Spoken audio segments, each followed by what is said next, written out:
Hello! Welcome to the first episode of my brand new podcast called Autism, This, That, and Everything Else. So I'm going to take a little bit of time to introduce myself for people who don't know me super well. My name is Piper, and I currently live in Phoenix, Arizona. And this handsome dude next to me is my husband, Brian. Hello. And he will be joining me on my podcast to just listen, express his opinion, and I guess just whatever else he feels like saying. Yep. But yeah, I decided to make this podcast because recently I've been listening to just a lot of other podcasts about autism. I was diagnosed last year, so it's been almost a year of having an autism diagnosis, and I just don't feel like there's enough information out there about autism, and it's different for every person who has it. So I feel like the more people we have that can sit down and talk about it, the more the rest of society is going to be able to learn about it better. So I'm going to spend quite a bit of time talking about my daily life with autism, the ups and the downs, because I have good days and I have bad days. I'm going to kind of hear some of Brian's side, what it's like to live with somebody who's autistic, because I can't see things from his point of view. So we'll have him talk about some stuff and what it's like to be married to somebody who's autistic and things that maybe he struggles with, things like that. And then the this and the that is kind of going to be the ins and outs of autism. And if you look at the podcast, I guess, picture that Brian made, actually, I've got 4 little pictures on there that are just kind of some things, other things besides autism that I'm going to be talking about on my podcast. But I obviously couldn't represent everything I would want to talk about.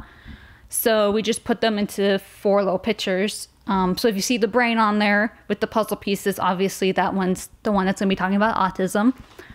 I have, I guess, a gravestone or marker on there as well. People who are close to me, my close friends and family, know that I have kind of this weird obsession with cemeteries and going to visit graves.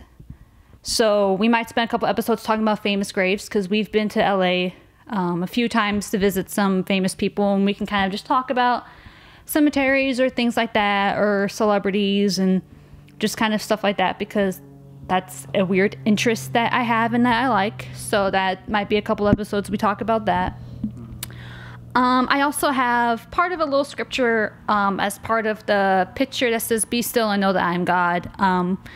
Me and Brian are members of the Church of Jesus Christ of Latter-day Saints, formerly known to the world as Mormons, but we don't use that term anymore. So we're just going to be a lot of podcasts talking about religion as well, and just stuff that has to do with the church. If you're not comfortable with those ones, you don't have to listen to those ones, but that's what we want to talk about. So we will have times where we talk about that and just how God is in our lives and everything like that. So another picture that's on there is a picture of Bigfoot. My family will know that I kind of have this obsession and thing that I believe in Bigfoot, and I'm very big on Bigfoot. So that picture just kind of represents the paranormal universe kind of as a whole, and talking about different things out there, if they could exist, if they could not. I don't know, Brian, per se, if he actually believes that Bigfoot's real or not. I'm skeptical, but So that one might be an interesting podcast. I do drag him to watch a lot of Bigfoot shows with me, but we like watching Ghost Adventures, a lot of those other paranormal shows. So whether or not you believe in that, it could just also just be a cool one to listen to. Just about fun stuff like that. And then the last picture I have on my podcast cover is of a turtle or a tortoise, whatever you want to go with, because those are one of my favorite animals. We have a pet box turtle. Her name is LaFonda, and she doesn't do anything with her life. So, yeah, just might be talking about animals or whatever else that I feel like talking about that has to do with turtles or tortoises or whatever else. And then whatever you guys want to hear on our podcast, we will be making an Instagram and Facebook page, maybe even a TikTok page. We'll play around with it. And you guys are more than welcome to submit any requests you have or anything you want to hear talk about on this podcast as well. You know, we're pretty much open to anything. We are probably going to try to steer more away from politics or anything like that that might be too controversy right now. So we're probably going to try to avoid talking about that. But yeah, other than that, we're pretty much open to a lot of other stuff to talk about. Not only will it just be autism, but also maybe just mental health stuff as well, and just how to keep yourself mentally healthy and get out of situations that aren't going to be good for you.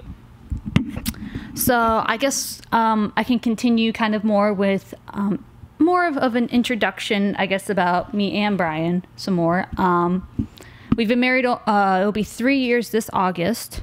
So I guess you can kind of say we're out of the newlywed phase and more kind of in the middle phase. I don't know if there's a name for that, but that's kind of where we are. We've lived in Phoenix almost about 3 years now too. Yeah. It's pretty good. We just got a dog recently. His name is Bama, and he'll be wandering around. If you're watching the video podcast, you might see him pop up every once in a while, depending on what he's doing. But yeah, we just got him about a month ago. He's I guess, going to be 5 months old, Norwich Terrier and a Poodle mix. I've never heard of that terrier either. You can look it up, but he's my pride and joy. He's my baby right now, so I'm kind of the mama that spoils him. Yeah, me and Brian actually grew up in Missouri. We both lived there most of our lives, and we met at church. I actually liked him first. It was more of a in the church they have we call them wards or branches, where you just meet with people your age or who kind of live in your area. And they had one that was the singles branch, where young adults 18 to 30 would come and meet, and you could just mingle or, you know, whatever else. And I was in that branch for quite a few years before I had met Brian, and then he showed up and I took him. Yep, true story. So I don't know what his first thoughts were about me, but that was my thoughts about him. I don't know. What were your first impressions of me, honey? I mean, well, at the time I was interested in another girl. True story. But things didn't work out with that. But I mean, I wasn't like interested in Piper at first because I had my eyes set on someone else. But Burn. but I mean, once we started hanging out together and stuff, I just like really started falling for her. So I'm irresistible. So yeah, and then we got engaged in February of 2020, right before the pandemic and everything shut down. We got engaged, started planning a wedding, everything shut down, and we just said, you know what, we're just gonna go ahead and get married anyway. So we had a COVID wedding, which was kind of hard, but at the same time, I wouldn't have changed the time that we have gotten married. I think that was perfect timing. And then like a month after that, we packed up everything and moved to Phoenix, and we've been here ever since. So yeah, it's kind of a little bit about us. I'll go into a little bit about my autism diagnosis. I'll go into more detail in a later episode, but essentially there was a member of, so my sister-in-law, so her name is Hannah. She's married to Brian's brother, Zach. She actually was the one who recommended that I go get tested to see if I had autism. I never once in my life thought that it was something that I had. One of my best friends back home in Missouri, she has autism. A lot of her family members did. So I knew just as much about it as the next person. I was, you know, watching her and the things she did, but kind of like I said before, every autistic person is different. So I guess that was one of the reasons why I never assumed I had it, because I was like, well, I don't act anything like her. Like, I do this, and this. She's a lot more shy about this, and this. So it just never had crossed my mind. I was told my whole life growing up that I just had ADD, but I never, as far as I'm aware, I never actually went to get diagnosed somewhere to see if it was ADD or what it was. So, but went in to go see a psychologist last year, did some tests and answered a bunch of questions, waited about a week for the results, and she had emailed me saying, yeah, we suspect you to be on the spectrum. We are officially going to say you have autism spectrum disorder, yada, yada, yada. And that was that. It wasn't really too much of a surprise for me. I think it was more of a relief, because there were things that I did, especially within the past year that I was noticing a lot more, that I was like, this is definitely something that's more than just ADD. Like, I'm like, because that wouldn't make any sense if this was just an ADD thing. But like I said, I never considered the autism thing until afterwards. And now I look back on my life, I'm like, oh, that would explain this. That would explain that. So it wasn't too much of a surprise. I was a little bit scared to tell some of my friends and family because I didn't have anything to be worried about, because I knew people were still going to love me no matter what. But I just have anxiety. I was diagnosed with that too. So I just over worry about stuff. And that was one of the things where I was afraid that I'd say something, people would be like, oh, well, that explains like you're so weird all the time and blah, blah, blah. But, you know, my entire family, my parents, my sisters reached out with open arms, said, hey, this doesn't change anything about you. We still love you, blah, blah, blah. This whole thing. And it was just an outpour of love. So I really appreciate that. Brian's been with me also from the beginning with it. What was kind of your reaction, honey, for me getting the diagnosis? Well, for me, same with you. I didn't like ever think about you having autism or anything, but when I heard the diagnosis, I guess I wasn't super surprised or anything, because I know of the little things that you do that are a little different in the way you act and everything. So I wasn't really surprised when I heard the diagnosis from you, and he's still here, obviously, so yeah. he didn't ditch me. I just want to just be here for you, and just support you and all this and everything. And to me, you're no different than what you were before you got the diagnosis. We just know a little bit more about you. That's about it. Isn't he a sweetheart? I married the right one, y'all. So, yeah, I'd never heard that before. That was my first time hearing it. But Brian is also lucky because he gets to see a lot of stuff that a lot of other people don't see. Because I feel like I can only be my true self around my husband and close family. Other than that, when I'm at work, sometimes even whenever I go over to my in-laws' house or Brian's family's house, sometimes I try to hide some stuff that I do because there's this thing that autism or autistic people have, or there's something that we do, which is called masking, which is where you try to hide your autistic traits to blend in with the world.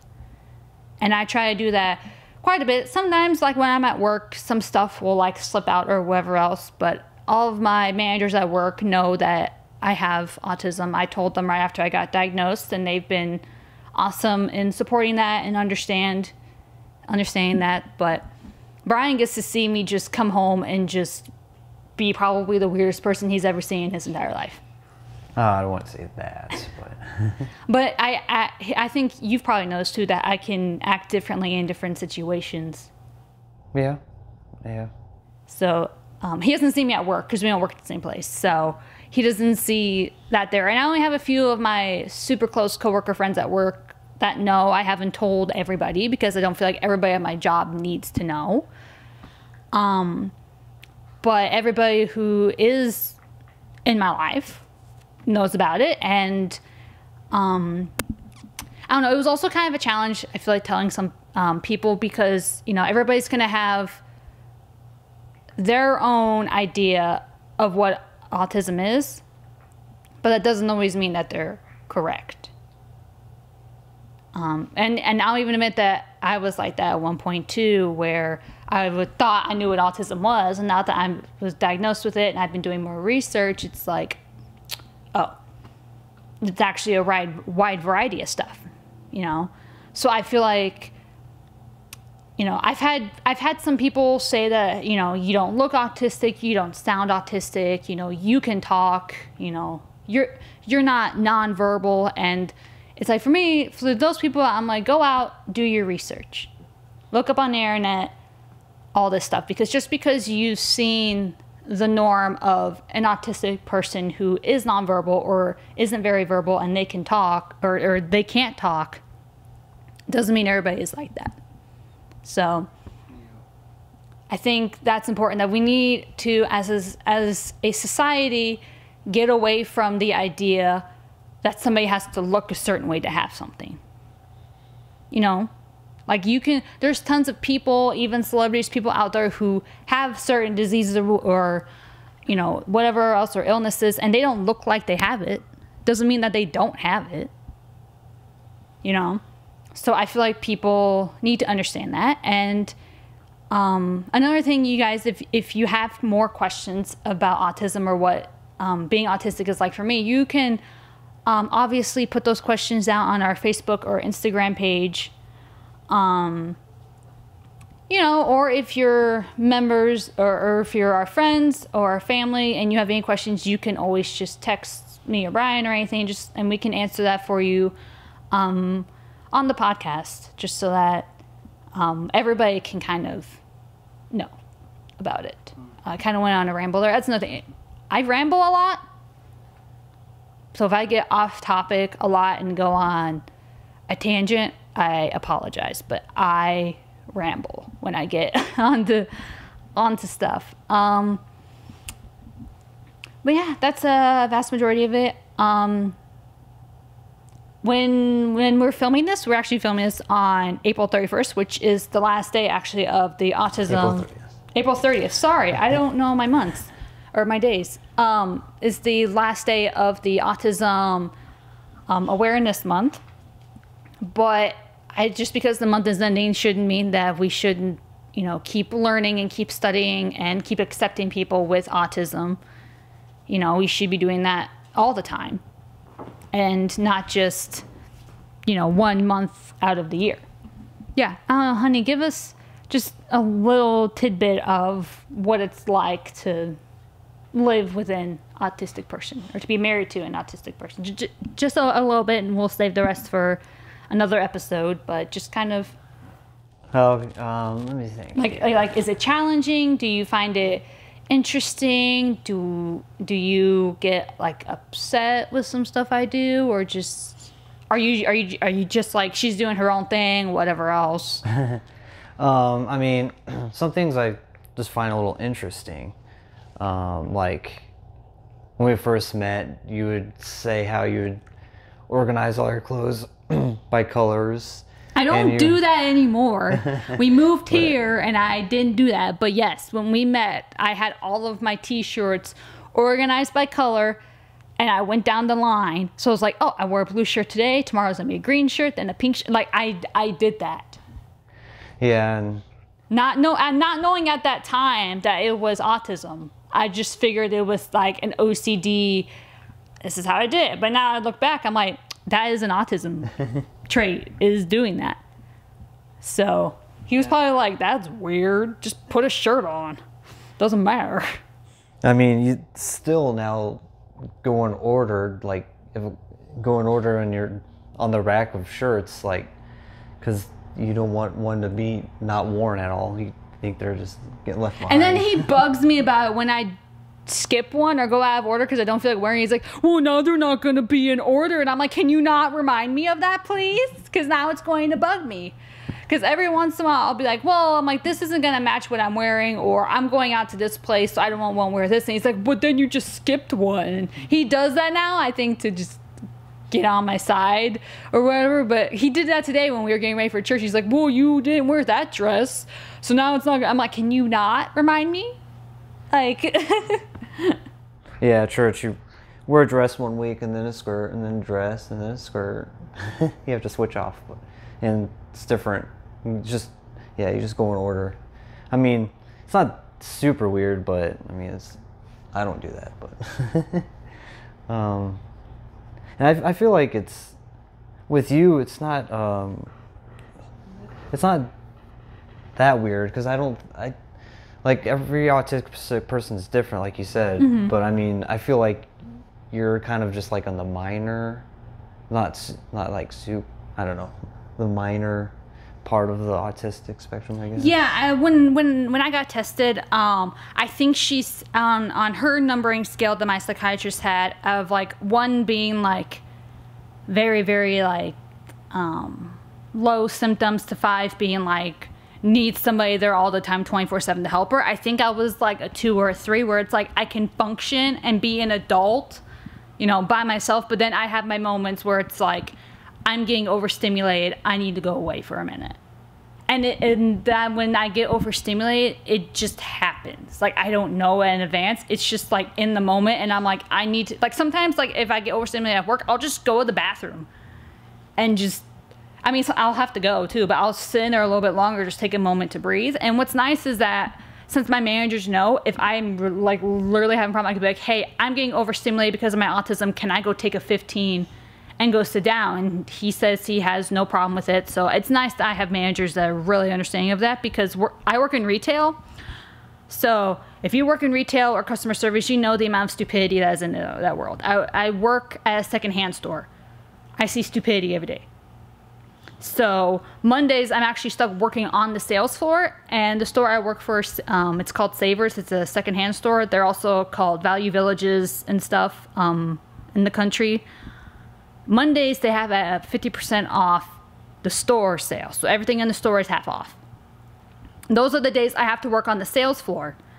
And I can't tell you, I come home every day from work and I tell Brian, honey, the amount of stupid people I've seen in the store today, or people that just do things that would get on my nerve, like touch like a rack of clothes that I'm trying to organize, or ask me a stupid question before they try to figure out the answer for themselves. I get really irritated very easily. I think that's kind of like an autism thing. Like, you ask me the same question all the time, I get kind of irritated. But we can go more into retail stories in another episode too, because I've got quite a bit of those.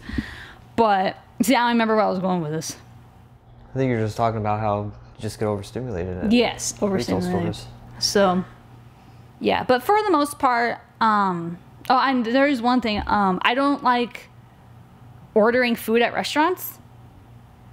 You can ask Brian. Whenever I can, I make him order for me. I also order the same thing. Like, if we go to like Chick-fil-A or McDonald's, I'm like, you already know what I want. Like, I eat the same. Like, that's another autistic thing, is just eating a lot of the same foods. And like going to a restaurant and be like, oh, they have this. I've had that 15 times. I'll just eat that. So I do that a lot too. Sometimes I'll slowly branch out, but that could have also been because I had a food allergy for half my life. So I was just used to only eating certain foods. So that could be part of the reason why I do that also, just because I'm used to it. But yeah, I don't like talking to food service people to order food.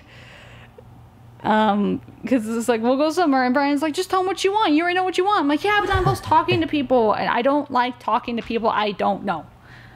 It's that, like, that's the, like, one of the few times I'll be shy is if I'm in like a new situation with people I don't know, then I will just like shut down, not talk to anybody. I'll just be like, no.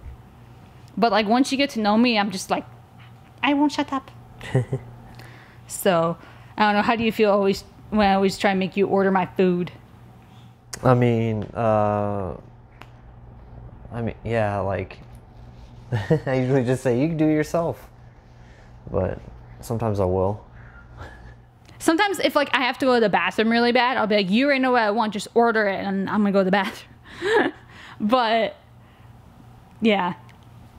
So those are just some of the things that we're going to be talking about on the podcast, and just some of the things I do as an autistic adult.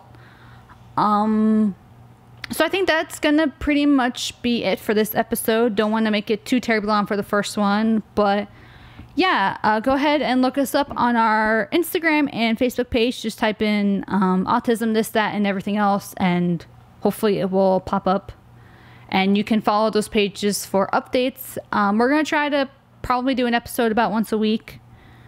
Maybe we'll do more depending on if I feel like talking a lot more one week. So, but yeah, just kind of keep an eye out for more episodes. And like I said, if you have any other questions or anything else you think we should talk about, like I said, feel free to put questions on our Instagram and Facebook page as well. Share this with your friends, just if you feel like more people should know about autism, or just to have a fun family clean podcast to listen to. But yeah, I think that's it. Thank you for taking the time out to listen to this podcast, and we will see you guys, or see and talk to you guys next time. Yeah, bye. Bye.